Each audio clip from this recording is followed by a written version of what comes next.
Hi, everyone. We're going to give it just a second while folks roll in from the waiting room. We have quite a few folks joining today. Really excited to see everyone. I see folks are already saying hello in the chat, getting ahead of me. I was going to say, please do feel free as you log on to drop your name in the chat and where you're zooming in from. And for those who recently exited the federal government, please feel free to share what agency you're coming from and any other details you want to share with the crowd. Encourage everyone to introduce themselves and say hello.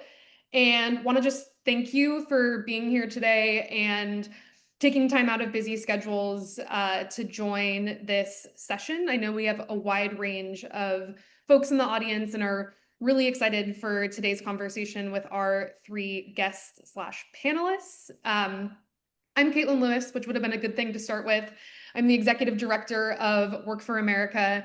And today is a pretty bittersweet milestone for many. We were just talking amongst the panelists that not only is September 30th the deadline for the Deferred Resignation Program, but we're also on the eve of a potential government shutdown. So a lot of folks are experiencing kind of continued uncertainty in terms of what's next on the horizon. And we are really excited at Work for America to host this forward-facing webinar and to have the pleasure of spotlighting three people who have successfully made the transition from federal service to the state and local level in one way or another. Actually, I just learned that all three of our panelists did take the Deferred Resignation Program and have all landed in new and exciting roles in public service. So we're very excited to share more about that. Couple of additional housekeeping items. If you have questions throughout the conversation today, please do drop them in the Q&A function. To the extent we can separate introductions in the chat and questions in the Q&A function here on Zoom, that would be great. The Work for America team is going to be monitoring and answering questions there. And we don't anticipate having time for our panelists to take audience Q&A, but we'll make sure to do our best to answer questions and to facilitate follow-up to the extent you all have specific questions for those who are on the panel. And then before we dive in and get started with our discussion, I want to just give a very quick overview of Work for America and our Civic Match program, and also shed some light on additional resources you can use in your job searches. So Work for America is a national nonprofit organization. We are focused on helping state and local governments recruit and hire talent across the country, all with the goal of ensuring better services and a stronger America. And we run a program called Civic Match, which I assume the vast majority of folks on this event are very well familiar with at this point. But it's a talent matching platform that connects mission-driven professionals like all of you with great jobs in state and local government. So for those who haven't signed up and are navigating what's next, we encourage you to go to civicmatch.org and sign up for the platform. It's totally free to use. And then for those who haven't logged in a while, we encourage you to do so, as we've made a lot of updates to the platform and it will make it much easier for you as you navigate your job search. And then while Civic Match is powered by a tech platform, we always keep humans in the loop. So important to note that every role on our Civic Match jobs board is connected to a real hiring manager. We now have over 1,000 individual hiring managers across the country who are using Civic Match to recruit for roles. And then similarly, when you tell us at Work for America that you've applied for jobs in the portal, we have real people on our team who are flagging your application and making sure that our state and local hiring managers have you on the radar. We also help recruit for open roles. We create shortlists. So we're doing tons of work behind the scenes to ensure that your applications are being seen, and we see ourselves as advocates for you all in finding what's next. Couple of additional resources I will flag. We host a ton of events on the Civic Match platform, again, all free for job seekers. Our next Civic Match Live event, which is sort of a virtual career fair, is going to focus on legal roles in California. We're going to roll out some kind of hyper-specific Civic Match Live events with the goal of connecting you all directly with hiring managers. Encourage you to sign up if that applies to you in terms of legal roles or the California geography. And we'll have more of those rolling out soon. And I will note that nearly a quarter of our Civic Match hires to date met their hiring manager at a Civic Match live event. So we know these events are super impactful. We also host monthly Q&A sessions. So if you have questions about how to best utilize the platform or how to think about translating your skills from the federal to the local level, join one of our Q&A sessions. I know Chloe's putting resources in the chat as we go. So links to all these things are in the chat, and we'll make sure to send those links via email by way of follow-up. Also flagging a few exceptional partners who we've worked with who offer resources as well. All of these free. Feds Forward offers resources for job seekers and has a new federal talent platform we encourage you all to check out. They do a lot of help with skills translation. Innovate US has a series of free courses for job seekers looking to level up in AI or data-driven problem solving. And we'll actually be hosting a webinar with them next week, so encourage you to check out their resources. And then finally, Fed Support is a coalition of organizations that is really offering incredible resources specifically for folks navigating the transition out of the federal government.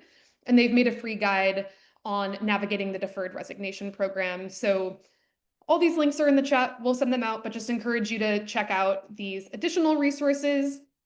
And then the last thing I will say before I stop rambling and bring in our panelists, who are the stars of today's show, at Work for America, we also have a program called Spotlight Cities. So in addition to the support we offer to job seekers in finding what's next, we're also working directly with local governments to help them think about how to express their employee value proposition, make the case that they are a great place to work, and really be accessible employers and accessible job opportunities for those who want to work at the local level. So we've recently done trips in Kansas City, Allentown, and Akron to help the cities really refine their recruitment materials and be prepared to accept an influx of incredible outgoing federal workers who want to continue their service.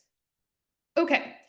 With that, I'm going to transition to our incredible panel, which, as I said, is the real reason that you are all here. So a couple of quick introductions. Melissa Griswold is the Special Assistant to the Chief HR Officer for the state of Maryland. She has over 15 years of operational and project management experience, including her most recent role with the federal government at OPM. And she originally joined Civic Match as a candidate, but now uses the platform as a hiring manager in her role in Maryland. So really excited to have both of those perspectives on the panel today. And then Austin Holland is a Civic Match hire who now works as assistant counsel in the legal division at the Pennsylvania Housing Finance Agency. He most recently was an attorney advisor at HUD and has focused his career on housing issues. So we're so excited to see him continue that at the state level. And then last but not least, Nate Haight is also a Civic Match hire who now works as a grants administrator for the city of Indianapolis and Marion County, Indiana. He previously served as an education advisor and contract officer for USAID and was a Teach for America teacher in Houston. So before I kick it over to each of our panelists, I just want to give a reminder that any comments our panelists make today are their own and do not represent their employers. So please just keep that in mind as you're listening to what they have to say. And with that, let's go ahead and dive in. To start, would love to have each of you introduce yourself, share a little bit about your job search journey, and maybe tell us one big lesson you took away from the process. And I'll go ahead and go in order to start. So why don't we go ahead and start with Melissa? Sure. Hi, everyone. I want to say first, thank you for your service to the federal government and really appreciate the fact that you're here because you want to continue to serve. As Caitlin said, I worked in international development at Millennium Challenge Corporation for about 15 years, and then moved over to more kind of operations and management roles there. That got me interested in what happens at the center of the federal government. So I, about 2 years ago, took a detail at OPM working on kind of innovation and transformation projects there, implementing the president's management agenda focused on the federal workforce. So making federal jobs, good jobs, hiring diverse populations, kind of modernizing the way we work as a federal government. It was a lot of really interesting stuff. And I learned a lot. And then I took a permanent role as a special project manager in the Office of Strategy and Innovation. That office was closed down in February. It was eliminated, and those who didn't take the DRP the first time around, including me, were moved around. Kind of took it as writing on the wall that it was time to start looking. So started attending Civic Match events and looking at what was out there, and ended up finding a role with a former colleague in the state of Maryland, which was extremely fortunate because I'm able to do a lot of the things I was doing at a federal level now for the state of Maryland as they're looking to really modernize and innovate within their federal workforce. I mean, that's what their state workforce. So I think one of the most important things I took away from this search was understanding like it's all a matter of really reading between the lines when you look at job announcements. Because if I was to go by the job announcement that I ended up applying to and getting, it sounded horribly boring. But this job is extremely interesting and exciting, and it gives you a lot of opportunity for growth and for applying a lot of the skills I learned through the rest of my career. So I would never have known that if I hadn't kind of asked around and spoken to people and got more information. And that was, I guess the big lesson for me from my process. Great, thanks so much. Yes, we aspire to help all of our state and local partners draft really sexy job descriptions, but it's an important reminder that they're not always reflective of the work. Austin, want to kick it over to you? Sure. Thanks, Caitlin. Hi, everyone. Austin Holland. Caitlin said it already, but my normal disclaimer, which is anything I say or do will be used against me. So that means my words are my words and not the words of my employer. Happy to be here with y'all today, and I'll reiterate what Melissa said, which is I appreciate all of the federal servants and the work you do and the work you'll continue to do, hopefully in state and local roles, if not in the federal government.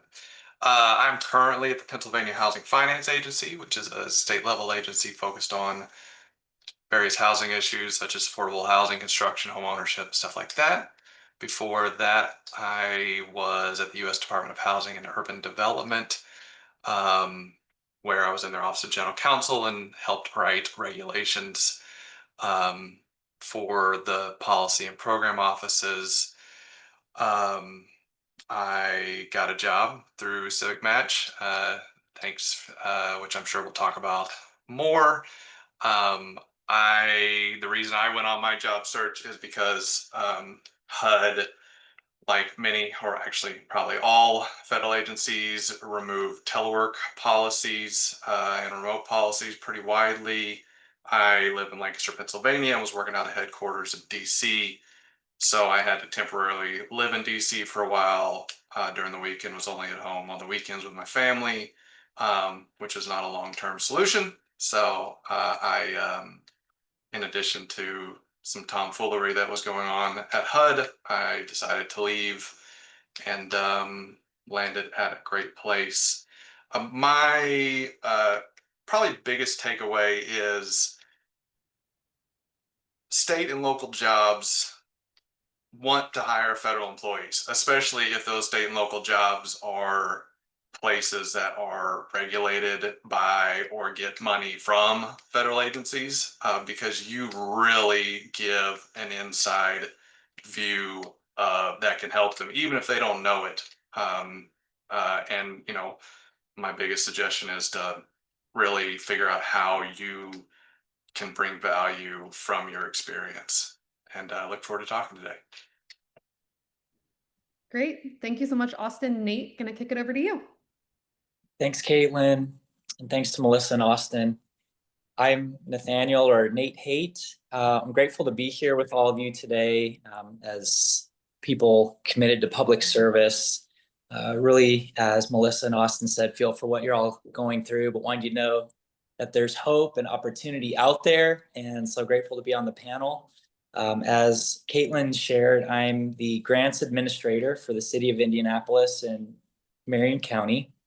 Before this, I was with the U.S. Agency for International Development, USAID, as a contractor and direct hire for close to 10 years, working on education-related grant and contract programs as a contract and agreement officer representative. When the news came out that USAID would be closing down, like my colleagues here, started searching in earnest for my next step. And I actually came across Civic Match through LinkedIn, just saw various people posting about it back in February. The timing was perfect to see that. And I created a profile right away, submitted my resume, identified some potential jobs that looked interesting at the state and local levels. I'd always thought about working at the local level. At the federal government level, I always felt, multiple steps removed from where a lot of the great work was happening. Although I was very passionate and loved the work that I did, I thought this would be an opportunity to get even closer to the work happening. And so big takeaway for me through all of this is that I and you all have relevant skills that are needed in local government now more than ever. And I do really feel the same passion, and that my mission still feels largely the same. Although I've transitioned from federal and global and regional and national focus now to a local focus. Thanks. Thanks so much, Nate. That was a great segue into my next question. So I might start with you and just kind of double click on what you were just saying about skills translation. Would love to hear for all the panelists, when you were considering the move to state and local government, did you have doubts that your federal skills would translate? And when you look back, what carried over the most strongly and surprised you about the transition? I think, Nate, USAID is a great example of folks think about international development and working far away from communities in the US. So would love to hear how you thought about kind of tactically translating your skills when you were applying for roles. I definitely wondered how my experience at USAID would translate.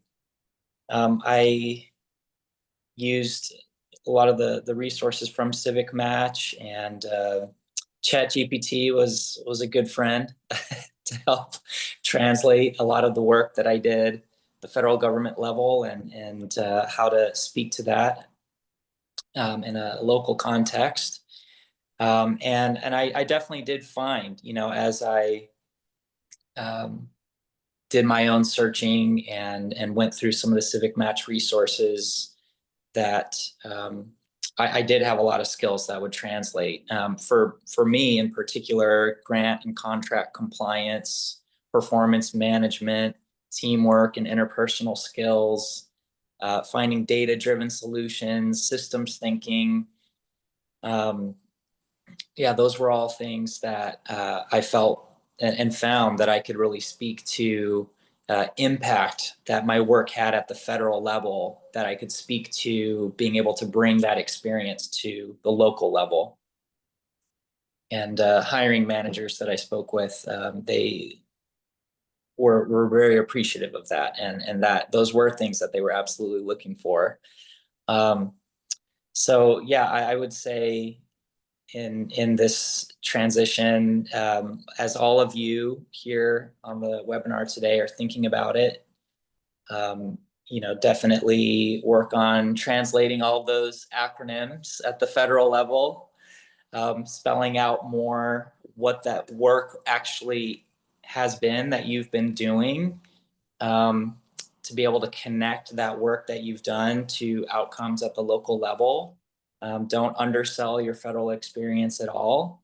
Definitely build it up, and I think you'll find, you'll be surprised how relevant and needed the skills that you have acquired are for local government.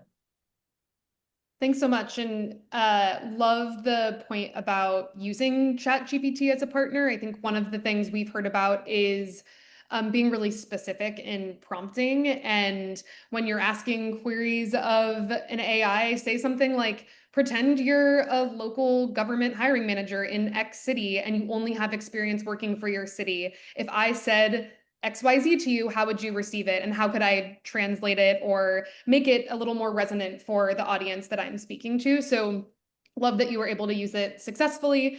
Also, we'll note our chat feature is set to only chat to hosts and panelists. So I just want to remind folks to set it to everyone as you're chatting, because I'm seeing a lot of awesome stuff in here about hearing how affirming it is to hear these stories and see what's possible. So just want everyone to have the joy of seeing those comments. And Austin, I'm going to kick it over to you to talk about sort of your skills translation and what kind of surprised you about translating to the state level. Sure. I don't have much to add besides Nate's good comments. I obviously was quite concerned about the translation of skills because, as I said, I wrote regulations for the federal government, and the only places that write regulations for the federal government is the federal government. So, but like Nate said, you just put some thought into like what you're doing and how, that can flip or expand those skills, flip or expand to for whatever roles that you're looking at in state and local government, and they're there. And I think the biggest surprise, I wouldn't say it was a surprise. It was just more humorous. The agency I came to in Pennsylvania, their main regulator and grant giving body is HUD, which is where I came from, and the federal government's big, and people sometimes have disputes with it, and there was some fun prodding from my current coworkers of me being the HUD guy and the big bad scary federal government, but it was all in good fun, and it's been great transition. And I will say, on a side note, during our prep call, I did not realize my co-panelists were from OPM and USAID before this, and we could have just exchanged war stories for 15 minutes. But anyways, here we are. And it's a great point, Austin, that you are uniquely situated to be in your role in the state government because of the fact that you come from the regulating agency for the office that you're now serving. So it's really exciting to see that transition and just how relevant and needed it is for state and local governments. Melissa, going to kick it over to you, and I'd love for you to think about the skills translation question with both your job seeker and hiring manager hat on now that you have been on the other side of the Civic Match platform. Would be great to hear advice from both perspectives. Yeah, absolutely. Echoing a lot of what Austin and Nate said, I also want to speak to the fact that a lot of people on this call I'm seeing are former USAID staff. And as someone who moved from international development to this other world of kind of operations and management, that is a huge leap. I want to appreciate that there's no, easy one-to-one transition from those international development jobs to local state government. A lot of the contracting jobs that, often were those transitions for us, they don't exist anymore. So it's super hard right now. I appreciate that. I had an opportunity to basically overhaul my resume when I moved from MCC to OPM before all of this happened. And when I did that, it was hard.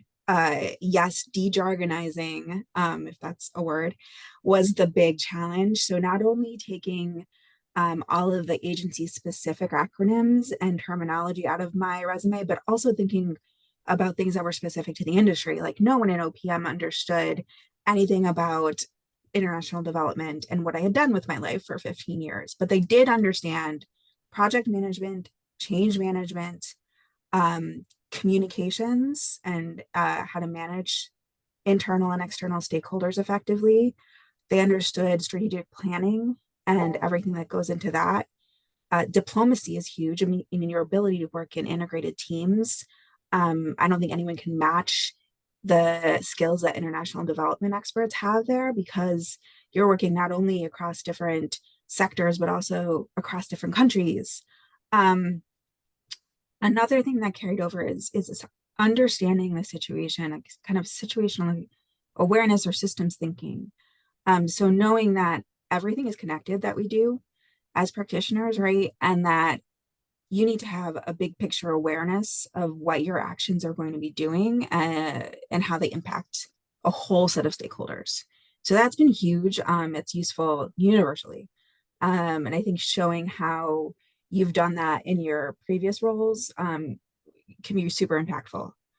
Um, from a hiring manager point of view, it may be helpful to think about describing your work as you would to maybe an older relative or maybe someone who's a college student who's considering career options. Um, Framing it that way, like, why does what you do matter? Why was what you did important, and how did it impact other things? And then looking at your resume and demonstrating what you actually did. So I'm sure everyone's heard of the STAR method. So what is the situation, the task, the action, and the result for everything that's on your resume, especially when you're applying to a job that doesn't have a real clear connection between what was on your resume in the past and what the job is that you're applying to. So using that method and describing you you know the big accomplishments, the big things that you did in your previous roles will help you explain to hiring managers and show how you can apply those skills to the roles they're hiring for. I think the last bit of advice I have is uh, cover letters suck, but they're super important, um, especially when you're thinking about a job again where the connection or the fit isn't obvious. State of Maryland, a human is going to read your resume and cover letter. It's not a machine.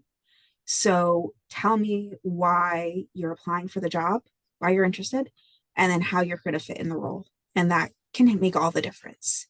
So no one wants to write a cover letter. You can use ChatGPT to help you write the beginnings of it, and then you can modify it. But they actually do matter when we're looking at people who wouldn't be traditional hires in a role, but maybe fantastic candidates.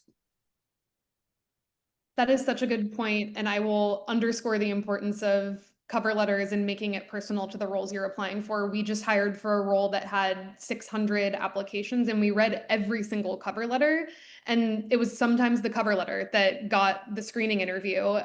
So it can feel like an outdated process, but they matter because it's a way to actually get a human element in the job process. So think about why you want that role and just state it clearly and simply in the cover letter. I love a lot of that very brass tacks advice that Melissa just gave. So I want to ask a question of the panelists that kind of came in via the audience, but is a good one, which is, can you each just share what the process was actually like from application to job offer and maybe how long it took? We know, and this is one of the things Work for America is laser focused on helping to change, that it can take a while to hire in state and local government. We have a lot of folks on the Civic Match platform. We currently have over 700 who are in various interview and application processes. So can you speak just a little bit to the time and the process that you all went through to provide maybe some hope and optimism to those who have been waiting for a little while? And I'll kick it to you, Austin. Sure. Well, I got connected with my job through one of the Civic Match live events, one of the virtual job fairs that Caitlin mentioned at the top. If you have not been to one of those, man, they're good. So I talked to a person who worked for the state of Pennsylvania who forwarded my resume to someone who worked at my current employer, and it was kind of off to the races from there. It did take a little while. In the timeline of everything that was going on, Pennsylvania hadn't yet got up to speed to like really be recruiting for federal employees. So the timeline was a little longer for me. I suspect it would be much quicker. Um, but you know, we all work for the federal government, so we all know about long hiring timelines, anyways. And Yeah, so it started out informal, had some informal phone calls, then the formal application process, then formal interviews. I had a panel interview with as a final interview that went well. I'd say start to finish, it was 2 or 3 months. But yeah, I suspect it'd go quicker now if I was redoing it at this time. Great. And Nate, same question for you. Can you walk through your process? And also, Nate and Melissa, when you answer, feel free to throw in any tips as well for speeding it up. I know Austin said he thinks it might go quicker these days. If you have thoughts on how to speed it up from the job seeker perspective, we'll take the advice. Yeah, so I also found my job through a Civic Match live event. It was back in March, and I saw there was a live event on procurement related positions with state and local government. And so, given my experience with grants and contracts, thought that could be relevant. So I joined that, got to hear from, there were quite a few. There were recruiting hiring managers from across the country at that particular event, and got to hear from over a dozen, 15, I don't remember how many. And one of them was for the city of Indianapolis and Marion County. And I've got some family out here in Indiana, so thought that might be a good fit if we were going to have to move from the DC, Virginia area. It'd be nice to live by family. So after hearing from the hiring managers, got to jump in a breakout session with the recruiter from the city of Indianapolis. And for the first 5 minutes or so, I was the only one in that breakout room. So I had a lot of one-on-one time with the hiring manager. I got to ask a lot of questions, learn about the position, learn what they were looking for, which all helped inform how I would tailor my cover letter and resume for the position. And so I applied right away after the Civic Match live event, got the application in, and it was just 1 week later, heard back, got invited for first interview, and then had a second interview. They actually wanted me to come out in person for interviews. I said, that's going to be a little tough. I'm out here in Virginia. And they said, oh, yeah, that makes sense. We'll make an exception. And they allowed me to finish the interview process virtually, which was nice, and got to meet some of the other team members. And then it was about a month and a half later, beginning of May, was offered the job. And then I needed a little bit of time to finish some things up out in Virginia before making the move out here to Indiana, and moved out here middle of June. So I think it went relatively quickly. I guess just one tip, make sure that when you are applying for something through Civic Match, make sure you're actually going to the state or local government website and submitting that application through the website. When I first got onto Civic Match and filled out my profile and selected some jobs that I was interested in, I didn't realize that I wasn't actually applying to those positions yet. So that was one little lesson learned. While that first month, I was like, why haven't I heard back from any of these jobs yet? Make sure you are going to those actual websites for the local and state government. And then, yeah, when there's the need and the, the skills lined up with what they're looking for, it went quickly. Thanks. Awesome. Yes. And an important PSA from Nate. I will say you found your job in March, and since then, we now have a candidate portal, which hopefully makes it very intuitive for candidates when they log in to know that they have to click the button to apply. But it is a very important reminder that you, in fact, have to apply for these jobs through the government applicant tracking system, and make sure that you're in the formal system so that we can then be advocates behind the scenes. But you have to actually apply. So don't forget that important piece. Melissa, I want to turn it over to you. Any reflections just on time to hire and process to add? Yeah, so I found my job through personal connection with a former colleague. So it was a bit different. It was 2 rounds of interview and a written and exercise, but it still took about a month and a half. And I would say, like, that was pretty fast for the state of Maryland. We are actively working to prioritize finding ways to bring feds into state positions.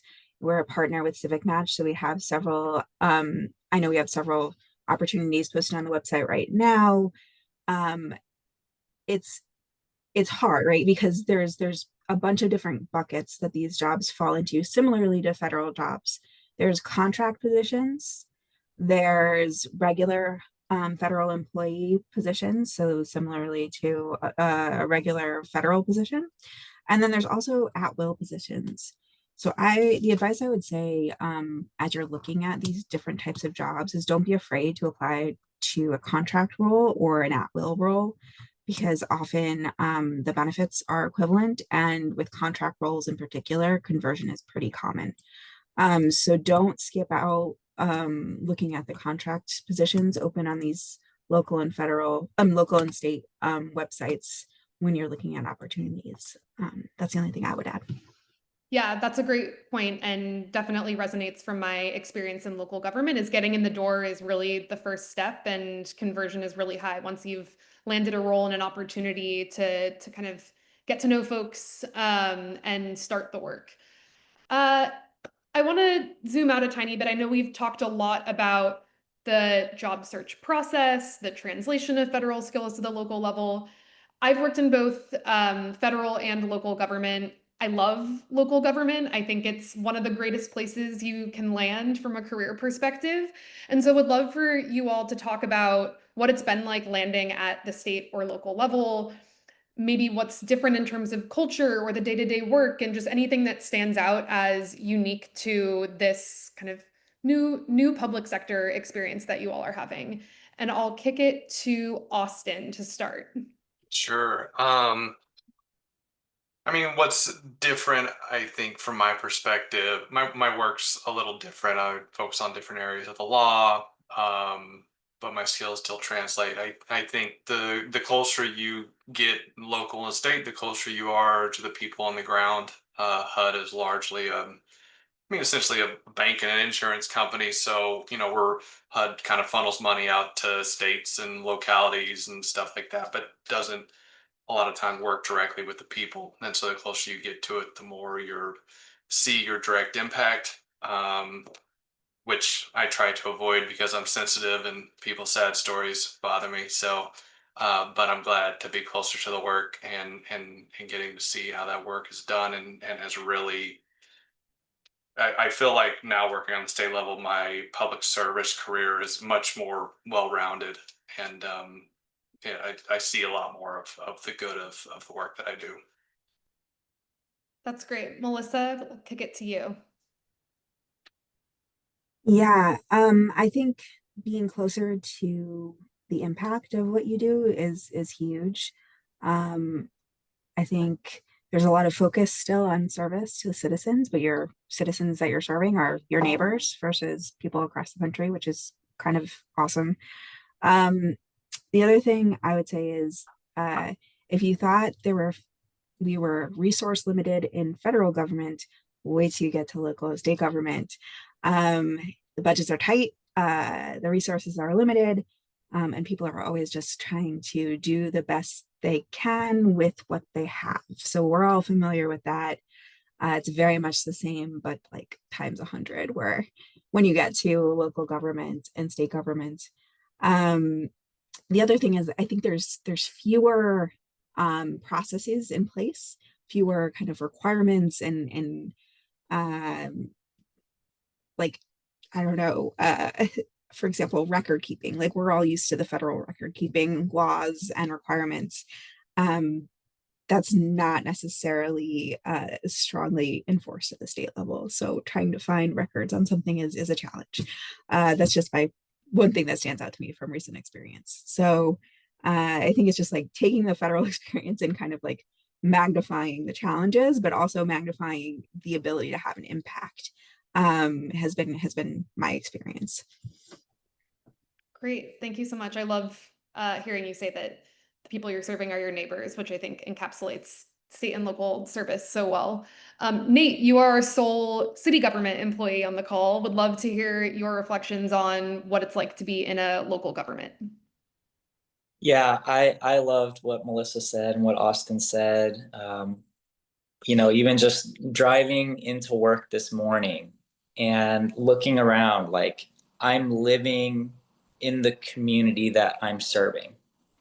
And it just feels great. It's awesome looking out my window and being able to see the impact that we're having right outside the window.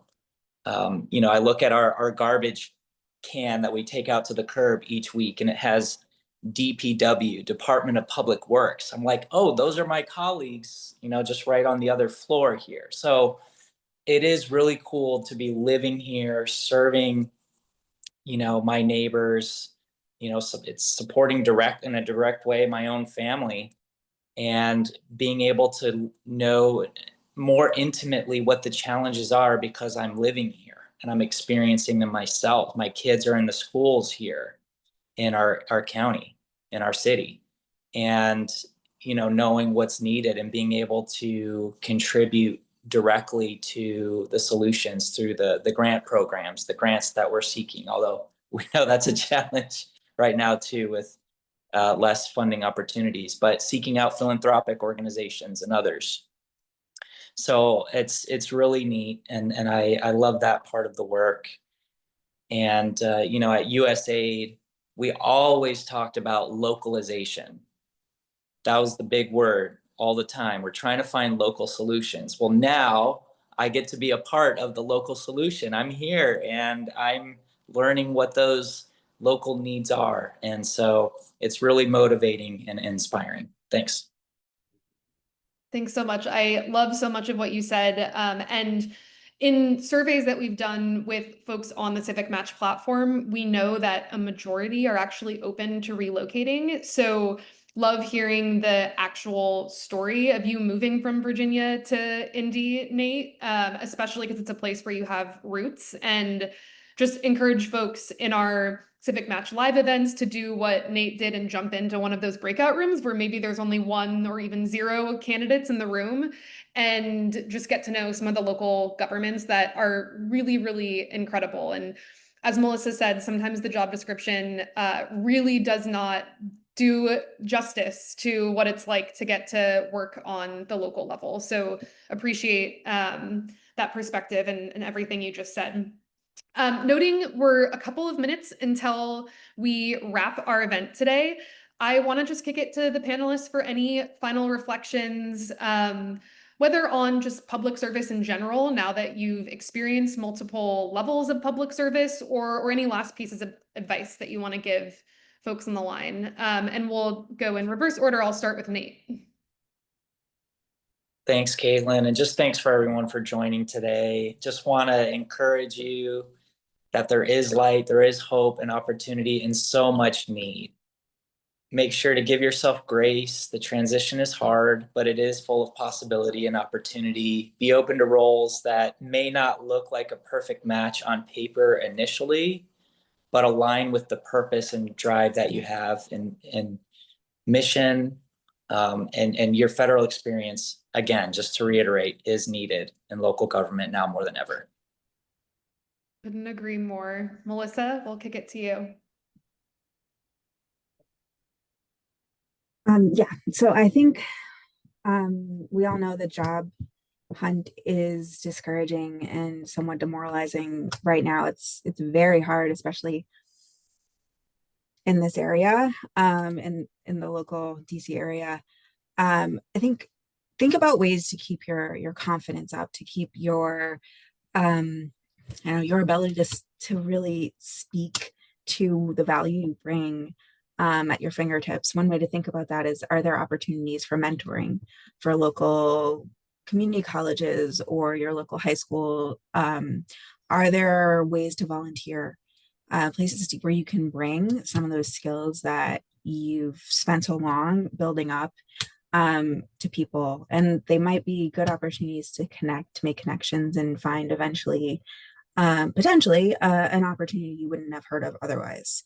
So remember, you do have value, you have skills, you are important, and despite all of the messaging that's been going on from the White House, we all know that what we've done with our careers is important, and it will continue to be.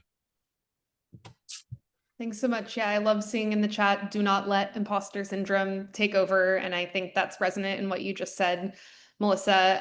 And also see someone else saying that volunteerism has been really fulfilling in this time. And we know folks need paid jobs and to continue their careers, but keeping connection to community is a great way to keep the spirit alive in a time that can be really difficult. Austin, you want to bring us home? Sure. Love everything Melissa and Nate said. Your work, whether it's in the federal sector or state or local public services, is important now as it has ever been in this country's history. And I appreciate your work and your thoughts of trying to continue public service. I don't have much insight besides, I mean, really, if you see a job or an opportunity that you're interested in, think about what you can bring to that job from your federal experience that job might not even know they need. I mean, there's just so much knowledge that you have that can really help. And on a lighter note, stay in all your Signal chats that all of us started up around late January, because they continue to bring humor and a good outlet. Um, and I wish everyone the best of luck.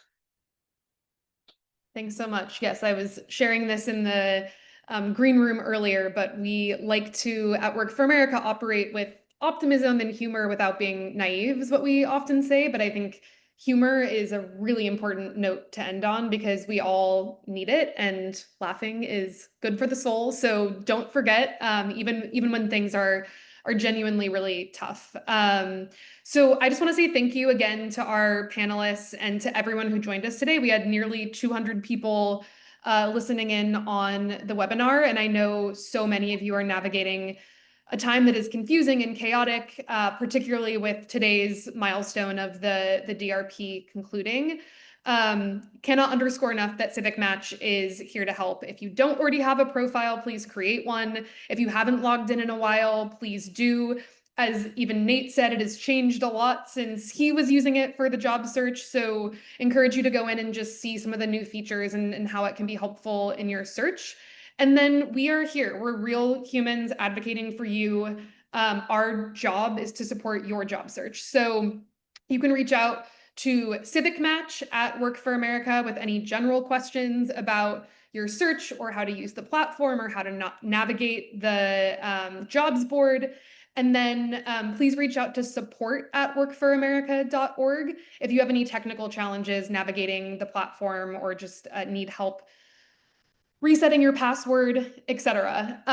So with that, that is today's event. And I want to just again thank everyone who was here and let you know that we're in your corner, and really excited to see you all hopefully land in state and local governments across the country.